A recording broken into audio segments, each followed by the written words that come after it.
Good job, Dima.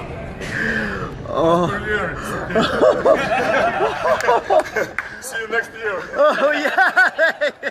I remember you from 1996 when I just started weightlifting. This was my first competition what I visited for watching. And 5 months ago I officially retired from weightlifting after 20 years.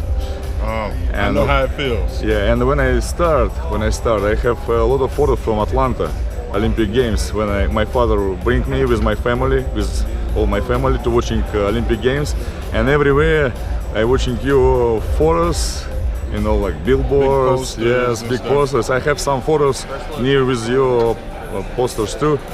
Well, you know what, man, I had a pretty cool experience because I went from child prodigy to world powerlifting champion, and then switching sports and being in Olympic weightlifting for only 7 years.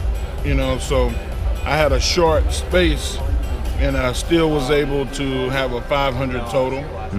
And now, 20 years later, 500 sounds so heavy.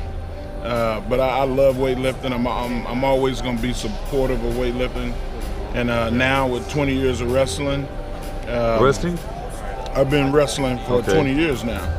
And now it's coming to the end. So I've had 3 sports in my life that are all coming to an end now. And I'm just happy and satisfied with my...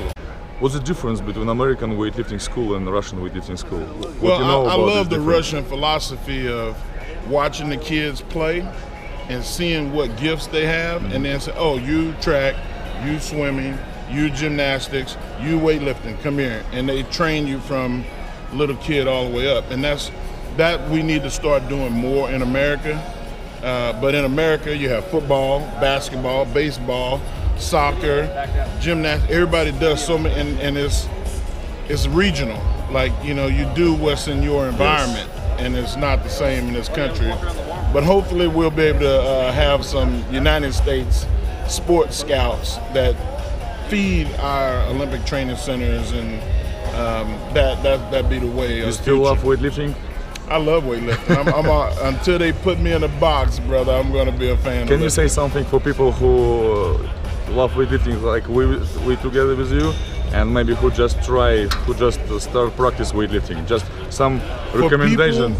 For people that, and I'm going to talk to the camera, for people that have never lifted weights and never competed in lifting, it is the most fulfilling and challenging thing at the same time.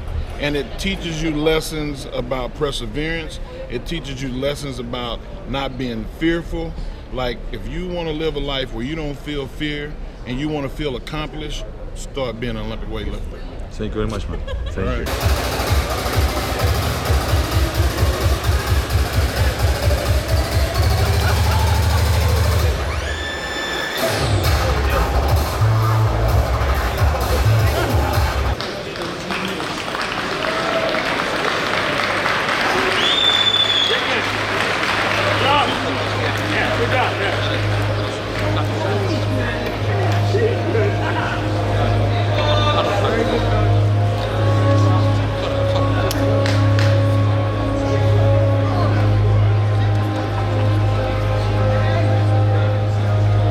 We have 11 athletes in this session. First, from the Islamic Republic of Iran, Navad Nazir-Sharlov. From Russia, Igor Naniev. From Poland, Ochronian Bal. From Russia, David Bedjanyin. From Ukraine, Roman Zaitsev. From Armenia, Timur Martirosyan.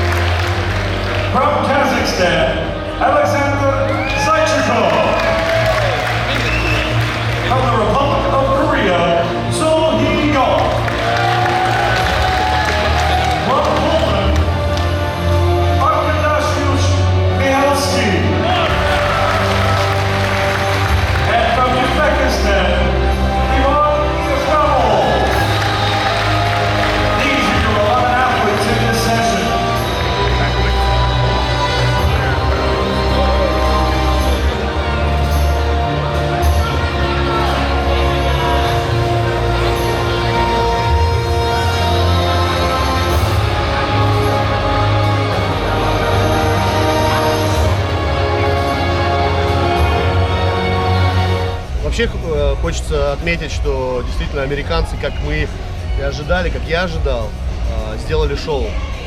Сделали шоу, все красочно, красиво, картинка, много зрителей,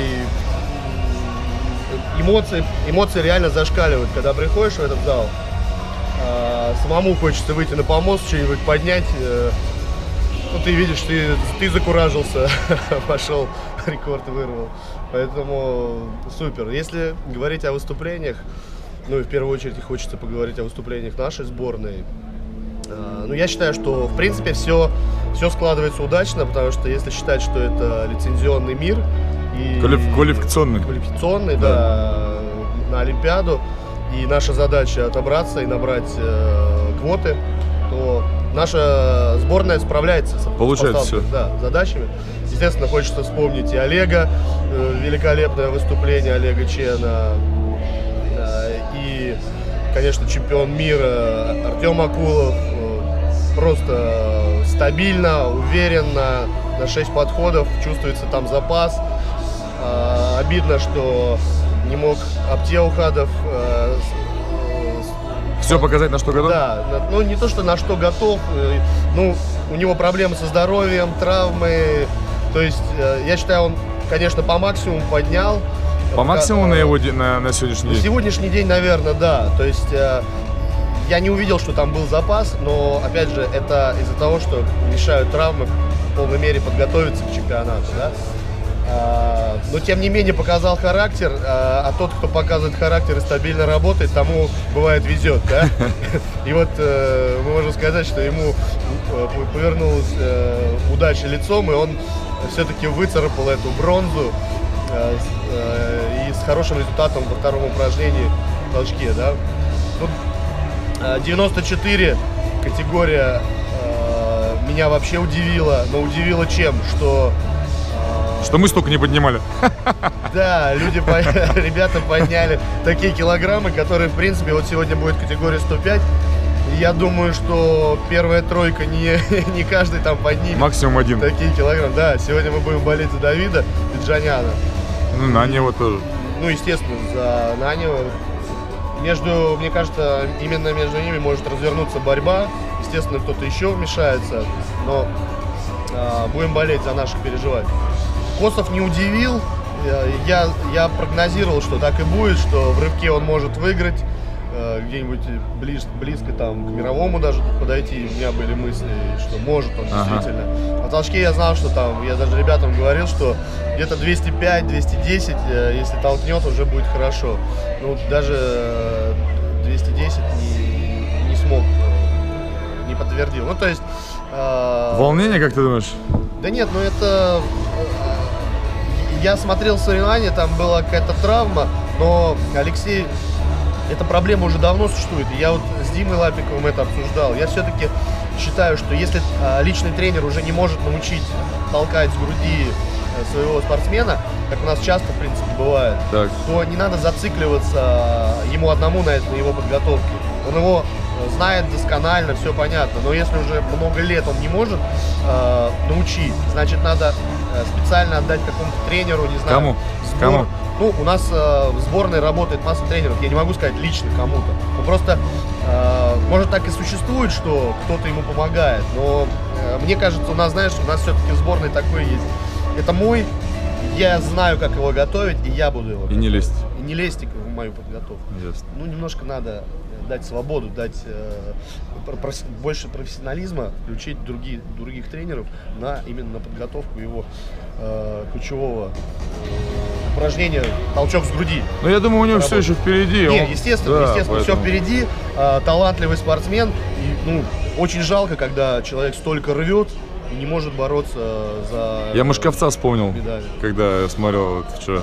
Ну, тут, в последний на помост выходил в рывке и первый в толчке. Ну, да, но здесь мы много можем спортсменов. Ну да. Бакова того же Андрея, да, что тоже такие же у него были проблемы. Потом немножко он подтянул рывок и выиграл чемпионат мира, призер Олимпийских игр. Поэтому у Леши то же самое. Гетца тоже отличное выступление в 77. Чуть-чуть, немножко не хватает, но он молодой.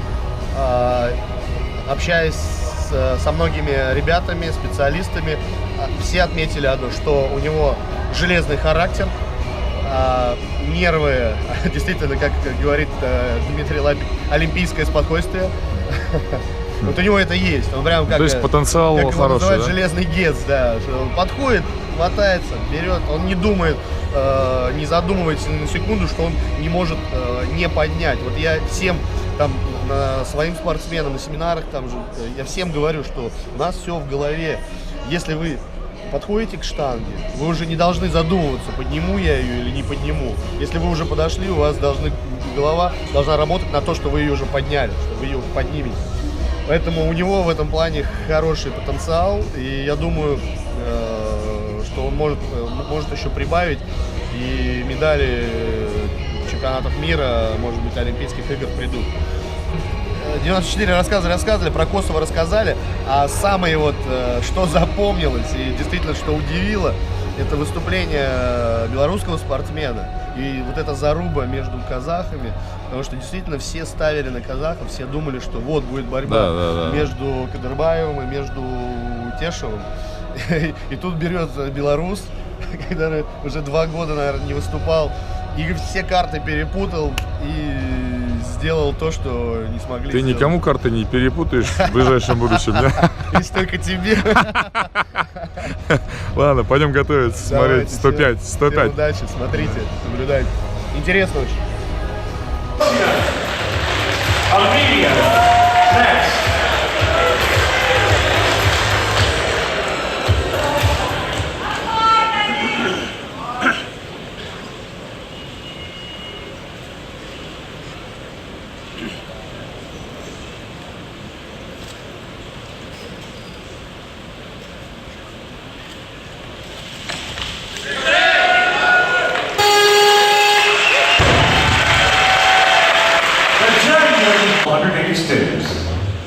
From Armenia, Timon Matirosyan. This is his first attempt. Yeframo.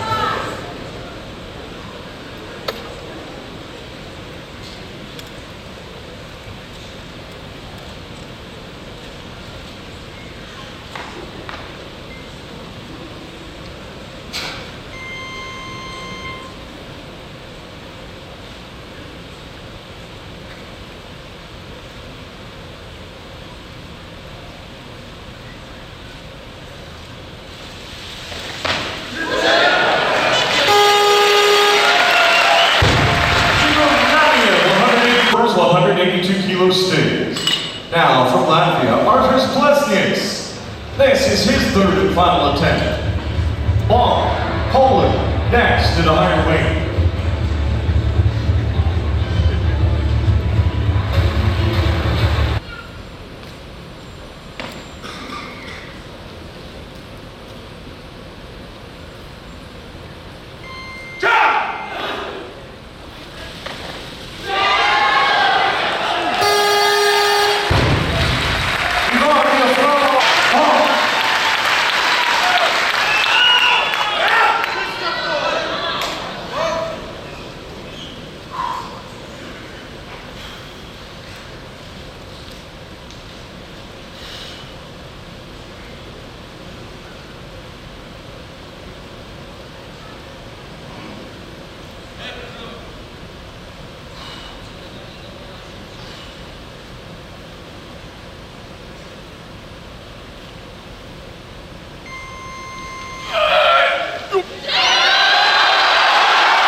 David Benjanian. 185 kilos from Russia. Benjanian.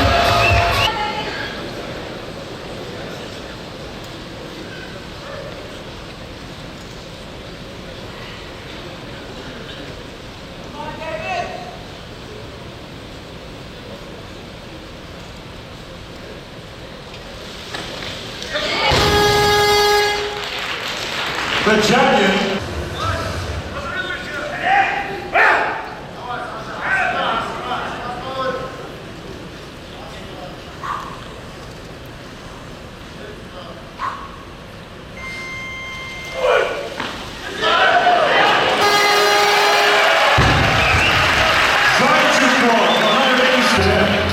We're staying at 186 kilos now. Simon Mafirosian, Armenia, second attempt. To be followed by Yeframov, Uzbekistan, the same way. Mafirosian, Armenia.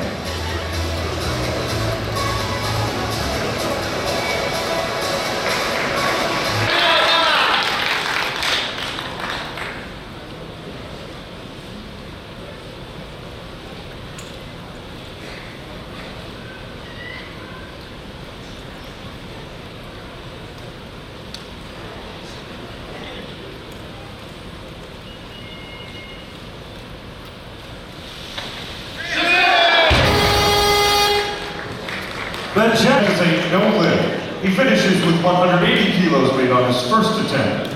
Loaders 187 kilos, please. Kimir Nadiev, Russia. This is attempt number 2. To be followed by Yeframov, Uzbekistan. 187 kilos stays. Ivan Yeframov, Uzbekistan. This is his second attempt. 187 kilos. To be followed by Nadia.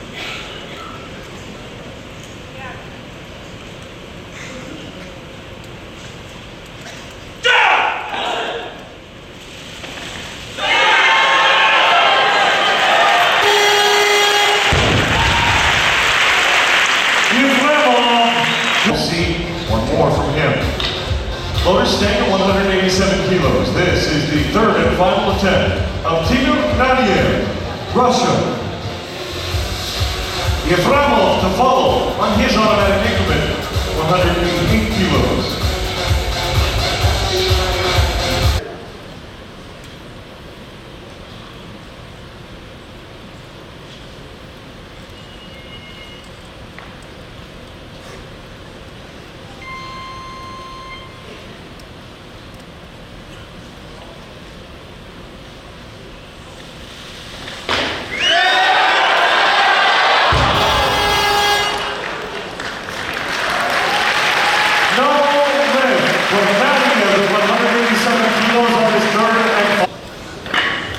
This is the weight being called for.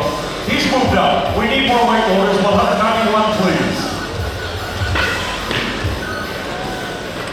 Alexander Zaychikov, Kazakhstan.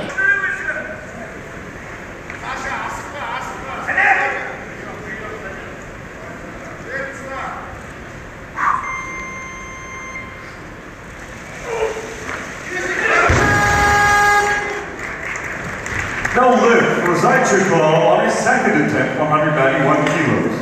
Loader.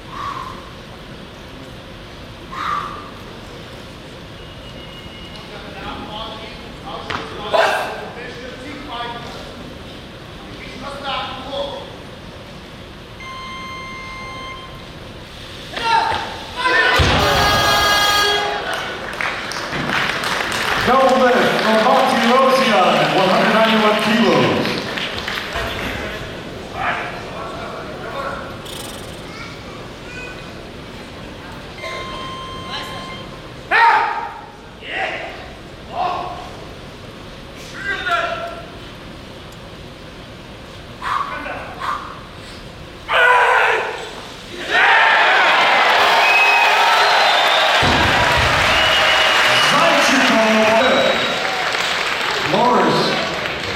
Please, 192 kilos. Ivan Yeframov, Uzbekistan. 192 kilos. Third and final attempt.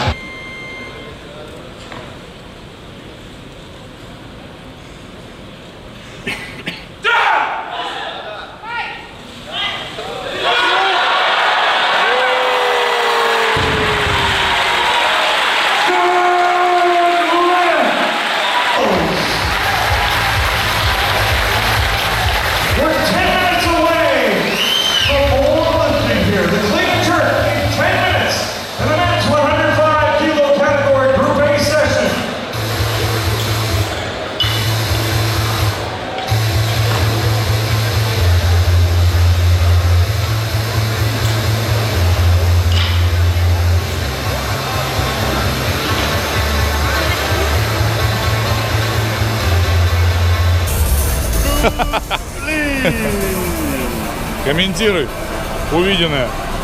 Если честно, мы с тобой поговорили о том, что здесь борьба произойдет между Биджаняном и Нанио. Берестовым и Клоковым. Но рывок показал, что лучший в рывке сегодня Клоков. Нет, реально меня ребята удивили. И казахский спортсмен, и узбекский спортсмен. И, конечно, расстроили наши ребята. Но я думаю, что второе движение сейчас будет. И в любом случае будет борьба.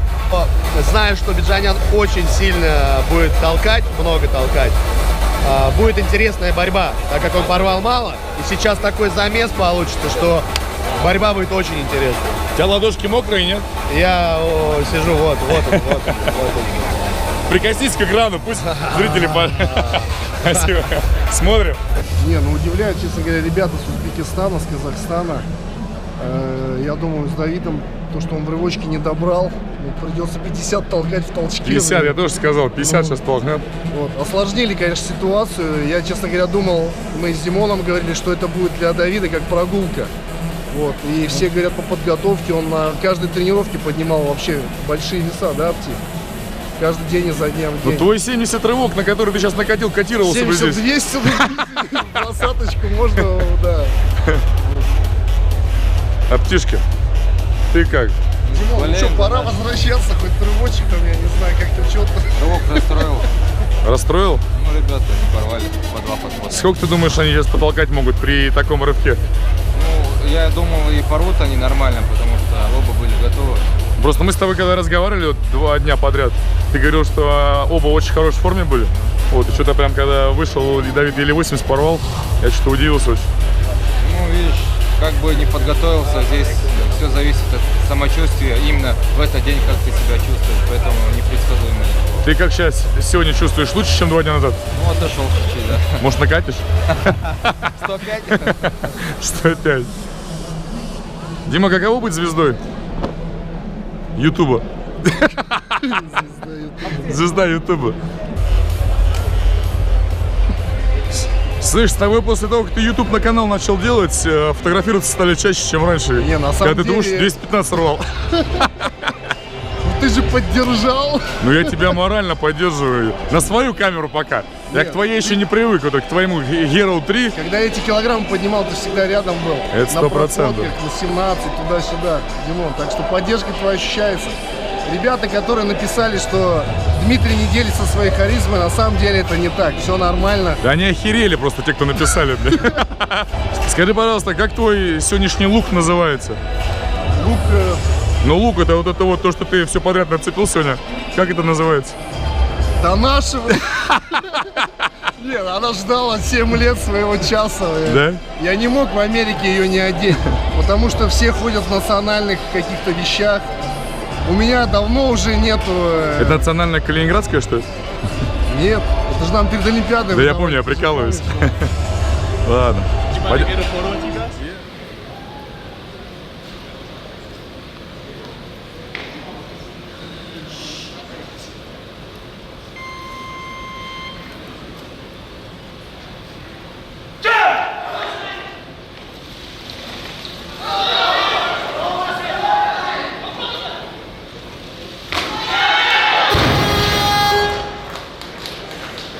No lift on Efremov at 215 kilos on his...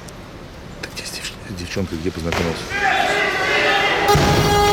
Она с тобой сидела, я между вами влез. No lift. Куда вот ты в наши отношения лезешь, Ема? Я Григорий давал клятву, что я буду за тобой следить из-за границы. Если ж по месяцам дома тебя нет, Simon Bartolozzi Нагулял, да? нагулял. from В Armenia. каждом штате, в каждом городе. To be followed by Efremov, Uzbekistan.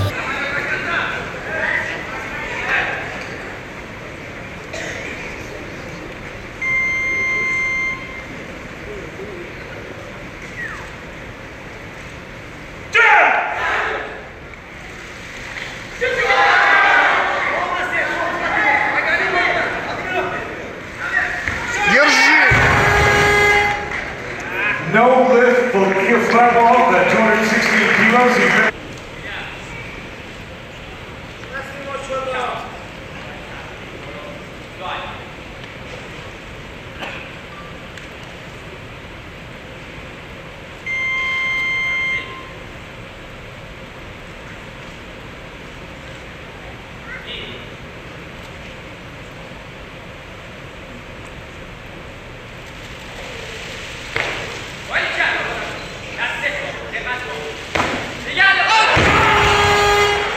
Козлином, блядь. No win from Nasir Sharma at 220 kilos on his... Как в том фильме «Антикиллер», помнишь? А плевать в хате нельзя. Это плевок на весь уклад человеческой жизни. Со штангой нельзя так обращаться ногами. 220 kilos.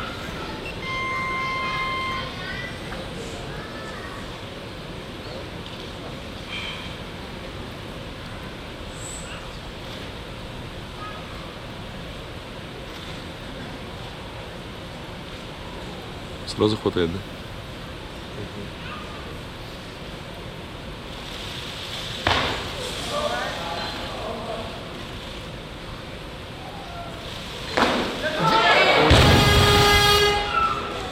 No lift at 222 kilos. We're staying at 222 Комментов kilos. нету. Работай. From Latvia, we're going to call Arthurs У меня руки Lesniaks. забились просто. Lesniaks. Daniev of Russia to follow. Our second clock runs Lesniaks, Latvia.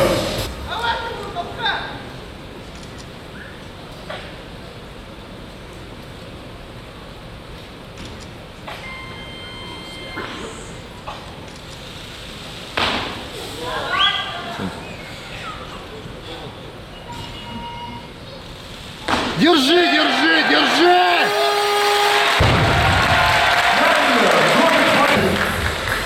223 apiece for Arthurs Lesniaks, Latvia. 223 kilos, the automatic increment. Lesniak, he's moved up. 223 kilos now. Islamic Может, на Republic of Олимпиаде Iran. тоже 220 Navar, Nasir Sharma, second attempt. Я бы сейчас не начал бы. Я бы сейчас, Ну, с твоим рывком 200 с паузы получасовыми. я бы 200 толчки бы начал сейчас. Не, в жимовом швунге, блядь.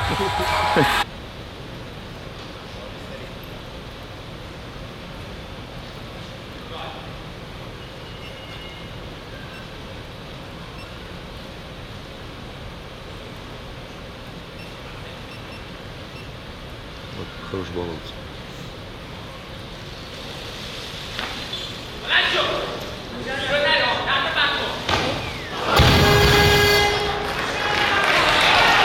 No attempt. Не, у него еще подход есть, но на самом деле штанга не прощает такого обращения к себе. Сейчас посмотрим его третий подход.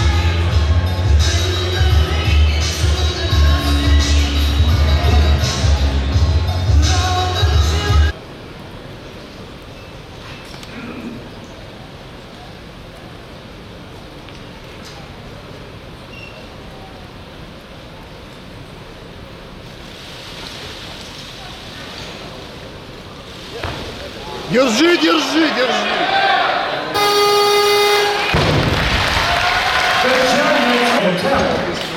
Voters, 225 kilos. Alexander Zaychikov, Kazakhstan, 225 kilos. This is his first attempt.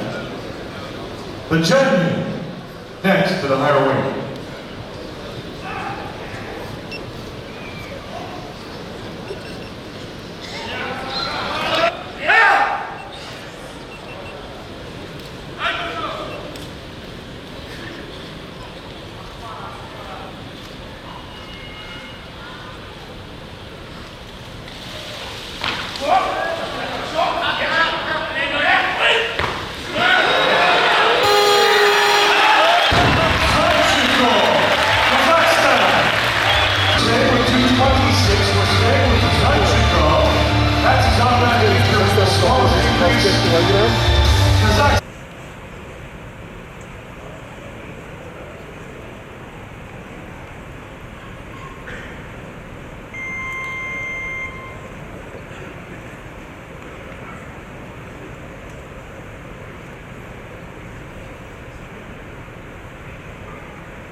Ничего себе, молодец.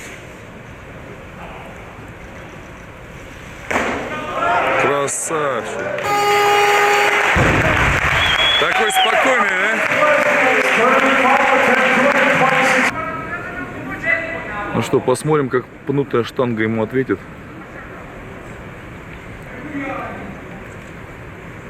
Штангист против штанги.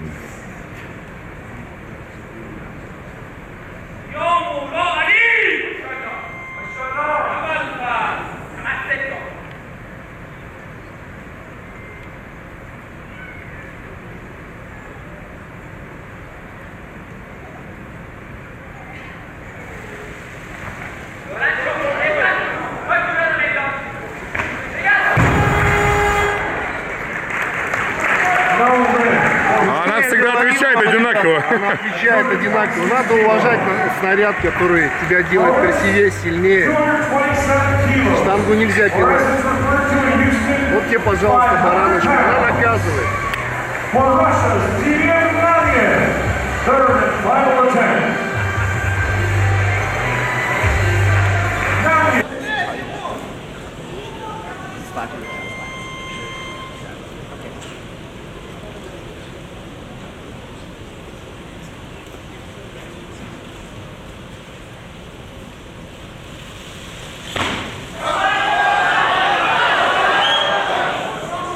Что с нуля встал? Мощно ногами!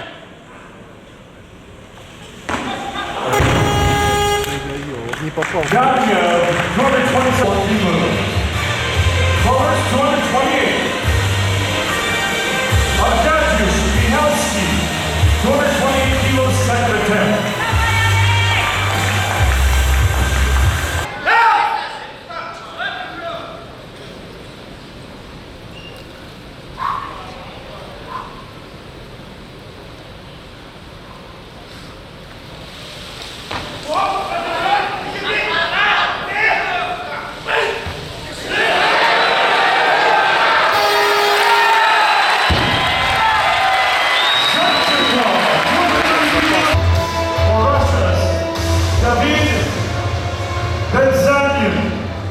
Benjanian, 231 kilos, second attempt.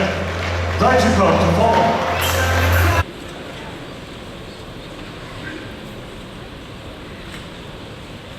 А мы что за второй нам? Он пока третий еще.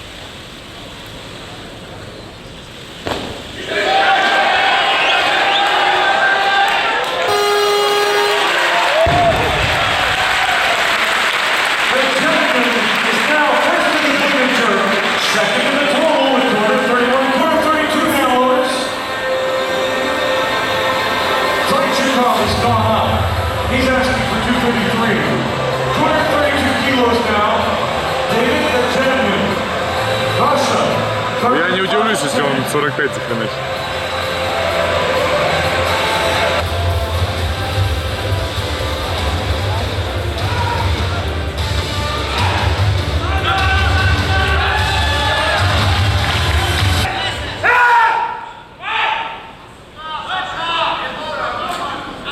На грудь может нельзя.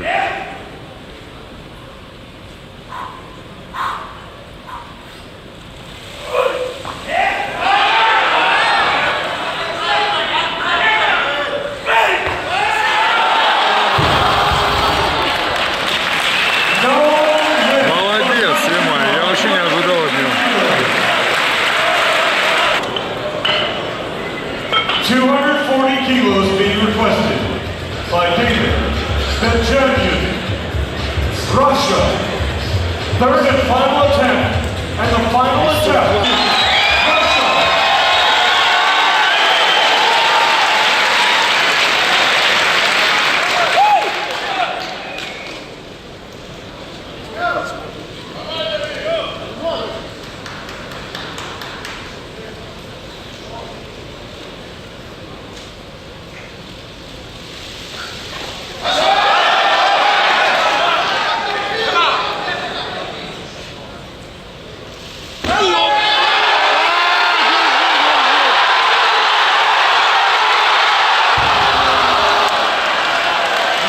Молодец!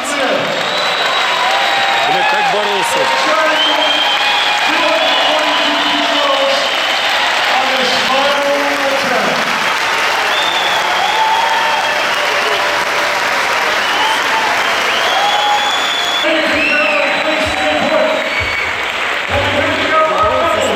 Боролся, молодец, блядь. Говорят, толчок — венец победы. Но и в рывочке тоже надо добирать свое, согласись? Не согласен, но это, Сам блин. себе осложнил, он 80 оставаться в легке в категории 105. Знаешь, какое-то опустошение уже пришло через 5 минут после окончания. Конечно, хотел, чтобы выиграл Бенджанян. Но с самого первого подхода видно было, что что-то не так идет. И вперед толкает, и садится в пол. Почему? Непонятно. Я удивился, если честно. Ну, что-то сегодня пошло не так. И последним подходом я почему-то знал, что он не толкнет, но где-то, конечно, надежда всегда есть, да? Когда ты увидел, что он уже держит внизу, ты думал, что он встанет? Я надеялся, но я не верил. Не верил, да? Ну, я знаю, как он толкает. Обычно в полупасе он не просаживается, а здесь он сел. Из этого положения очень тяжело встать. Но, тем не менее, борьба была интересна, и это радует. И порадовал новый чемпион мира, казахский спортсмен. Ты знал о нем вообще раньше? Я не знал ничего про него. Но это говорит о чем? Когда появляется в команде лидер, когда появляется соперничество, начинают расти новые ребята, начинают расти результаты. Илья Ильин в Казахстане, за ним ребята потянулись. Вот вам новый чемпион мира. Поэтому молодец. Тебе надо вернуться, ребят, подтянуть в рывке. Мы с тобой уже подтягиваем вместе. Я думаю, на тренировках поднимаем там 200, 190 рвем сейчас. Кто-то толкает 200, они тем самым тянутся за нами. Что характерно, хочу обратить ваше внимание, посмотрите на флаги, которые представлены в этой весовой категории. Флаги бывшего Советского Союза. Узбекистан, Казахстан, Латвия, Россия. Так, это была... Армения. Это по сценарию, теперь от себя что-нибудь. От себя, от души говорю. Сила в единстве. И хочется дружить, и чтобы все вопросы решались на помосте, все политические вопросы отметались, и все решалось вот на помостах, на рингах, на коврах, там, на электрических стадионах. У тебя ко мне, к Берестову, есть какие-нибудь вопросы? Может, мы там на клок в Power Weekend зарубимся? А чё нет? Если вопросы будут.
Лапиков Раш.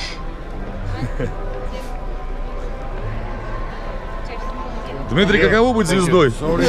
А? Расскажи, как это быть звездой? Звездой не знаю. Каково быть олимпийским чемпионом? Приятно, когда люди узнают. Самое интересное отметить, вот если будешь в России проводиться чемпионат, вот такого нету. В Америке проводим, что здесь реально ажиотаж, люди узнают, и людям это интересно. Надо учиться хорошему. Так что надо немножко задуматься. Апти второй день картошку наяривай. Ты в 94 переходишь, что ли? Надо же набирать. Или в 105? Я свое набираю, 88. Ну как сегодняшний денек прошел? Тяжелый денек сегодня был, да? День каких-то разочарований, бля. Болели, конечно, за наши, но не очень рывок пошел. Если Давид отыгрался бы немножко, рывки ему полегче было бы. Все равно он близок был, 42 тоже. Но... Слушай, но ты говорил, что он очень в хорошей форме был. Что не пошло, ты как думаешь? Я не знаю. Ты постоянно перед лицом, перед глазами, бля. Ну, 42 он, в принципе, на грудь хорошо взял, груди чуть-чуть не удержал. Если вперед его не потянуло бы, я думал, он толкнул бы. Ну, рывок не пошел. А про Тимура? Про Тимура, может, он перегорел. Сгорел, да? Это его первый взрослый чемпионат? По-моему, чемпионат его первого мира, да. И на Европе, может, выступал, да? Да. Не, на Европе он выступал. Выступал, да? Да. Дело к Новому году уже идет. Можешь своим фанатам, которых у тебя немало, пожелать что-нибудь? Ну что я могу им пожелать? Спасибо всем, кто поддерживает меня, кто болеет. Я надеюсь, что я наберу свою лучшую форму. Вот я сейчас буду готовиться. Сначала в первую очередь поправлю здоровье, потом уже будем набирать форму. Всем, кто поддерживал, болел и кто будет болеть за меня, спасибо огромное. Я не подведу вас. Увидимся на чемпионате России. И Рио-де-Жанейро. И Рио-де-Жанейро. Удачи тебе. Ну и картошечка, конечно же. Вячеславович, ну ты у всех спросил, как они, что, чего, как, что, почем, хоккей с мячом, там, как выступила категория 105. Ну ты поделись своими впечатлениями, ощущениями, что, констатируй факт, что сегодня произошло в категории 105. В категории 105 сегодня произошло то же самое, что произошло с моими штанами. Нам сделали аджа. Но мы вернемся. Это ты так сильно переживал, да? Молодец. Меня вместе с ними джахнули. Нет, нормально. Я думаю, пацаны, не знаю, оба или нет, но в Рио-де-Жанейро, я думаю, они получше сделают. Хотя это звоночек, блядь, чтобы задуматься. Звоночек. Я думаю, больше они порвались из-за того, что ты на помост хотел. В рывке не пошло из-за этого, да? Да нет, я в этих джинсах уже, я не знаю, года 2, наверное, поэтому у меня просто уже от перелетов жопа протерлась. Поэтому сегодня самый напряженный момент, и все, и рухнуло. Тимур! Тимур! Тимурыч, я извиняюсь за свою назойливость, но надо быть как бы в контакте со своими фанатами, с поклонниками тяжелой атлетики, твоих лично. Поэтому я уверен, что многие бы хотели задать тебе личные вопросы, так как я здесь нахожусь и представляю как бы их интересы тоже. Я хочу тебе задать вопрос. Во-первых, первый или нет, это у тебя взрослый чемпионат? Ну, мир, наверное, да. А Европа был? На Европе был. На Европе был, да? Сегодня что не пошло? Потому что видно было, что-то прям вот, ну, не пошло мне. Я не знаю, с чем это связано. Форма у меня вроде была хорошая. Хорош? Сколько на тренировках поднимал? 80 на 2 с подставки рвал без бана. Так. Мы даже с ним до его выступления обсуждали вчера еще, сколько он хочет начать. Я примерно говорил 85-25, наверное, но я так рассчитывал. Ты советовал, да? Да. Ну, я рассчитывал, как я видел, как он тренировался, да, насколько в форме, я считал, что готов начать такие веса. В толчке что поднимал? 30-ку толкал. 30-очку? То есть для тебя это самого было неожиданно сегодня, да? Ты вчера, мы с тобой когда увиделись, ты сказал, что в принципе тебе всего килограмм гонять. Ну да. А всего сколько пришлось гонять вообще? Всего килограмма 3. Ну, то есть это в принципе ерунда, да? То есть пока ты не можешь объяснить никакое-то, да? Я не знаю, что сказать. Ну не унывай, бывает. Как я повторил, здесь тяжелая атлетика, нет никакого алгоритма. Ты вот, знаешь, расписал по пунктам, что ты будешь следовать этому пункту, да, ты поднимешь там определенное там что-то. Поэтому здесь ничего не предсказуемого. Даже если выполнил все, что там, от тебя требуется, зависит, как чувствуешь себя, как настроение твое, много от чего зависит. Поэтому я не знаю, получилось так, получилось. Какие у тебя дальнейшие планы? Я уже не знаю, какие у меня дальнейшие планы. То есть этот чемпионат немножечко так подиспортил его планы, да? Да, планы, настроение. И за то, что я не знаю, с чем это связано. Вроде я готовился нормально. Брат что-то ответил уже на тебя? Сказал на по эту тему? Но он, я думаю, еще многое скажет. Сейчас тоже немножко в шоке, да? Слушай, куража, вот я просто, если честно, не помню, как ты выступаешь, но мне показалось, какого-то куража нету. Не сгорел ты? Не было такого, что ты горел? Просто я знаю, что, знаешь, я знаю, что слово «гореть» для нас это как бы немножко, ну, западло, но оно как бы все равно, так или иначе, оно бывает. Куражно, да? Я вот говорю, я не знаю, как он выступает, но мне кажется, все равно он немножко куражнее, чем вот на помосте был сегодня. Это же лучше было. Ты смотрелся со стороны лучше. Упирался. После рывка уже Настроения не было, да? настроения не было. У меня то же самое было после рывка. Я знаю, что надо поднять, но настроение... А это, такое. знаешь, это с опытом приходит, на самом деле. Со старостью, блин. Апти, казалось бы, да, 68 вырвал, китаец вырвал, кто там 78 вырвал? Китаец 78, 10 килограмм разница по весу, 11 килограмм. Кажется, блин, ну чего же там толкать, да, уже ничего не светит, блин. Нет, все равно надо до последнего все свои попытки в толчке реализовывать. И потихоньку, если суждено, оно медаль даст в любом случае. Вот как у Апти получилось, он упирался и... Так что, Тимур, ты не огорчайся, ты на помосте смотришься прям вообще четко, уверенно. Немножко где-то вот эта уверенность, она и помешала, мне так кажется. И чуть-чуть наглости не хватает. Может, какие-то технические ошибки были, потому что в рывке мне вообще легко было. Видите, как спортсмены реагируют на удачи и неудачи. Вот вчера, в предыдущем видео, вернее, Артем Акулов рассказывал свои эмоции. Вот сейчас другие ребята вами делятся эмоциями. Вот. Но хочу попросить болельщиков, чтобы вы заранее ни медали не раздавали, ни клейма не клеили. Потому что, еще раз, Апти правильно сказал, это вот прям то, чем я вот жил многие годы. Я всегда говорил, что, блин, вот каждый год это отдельная история. И мой отец всегда говорил, неважно, ты выступишь, первое, что он делал, это делал мне подзатыльник, сказал, все, забыли. Проехали, началась следующая история. Поэтому, когда вы там начинаете вешать медали, этот чемпион, этот лучше, этот хуже, а этот вообще неудачник и так далее, это все лажа полная. Поэтому не надо так делать. Ну и спорт это, конечно, спорт, он заканчивается в один день. И один смеется, один другой плачет. Как сегодня и произошло с девочкой. Видно было, что она абсолютно готова выиграть, но травма ей не позволила. Вот. Это, конечно, тяжелая была такая атмосфера в воздухе витала. Вот люди встречали ее, каждый выход стоя, она поднимала при стоящем в зале. Вот, ну молодец, боролась. Вот такой вот спорт. Сейчас вы увидите, кстати.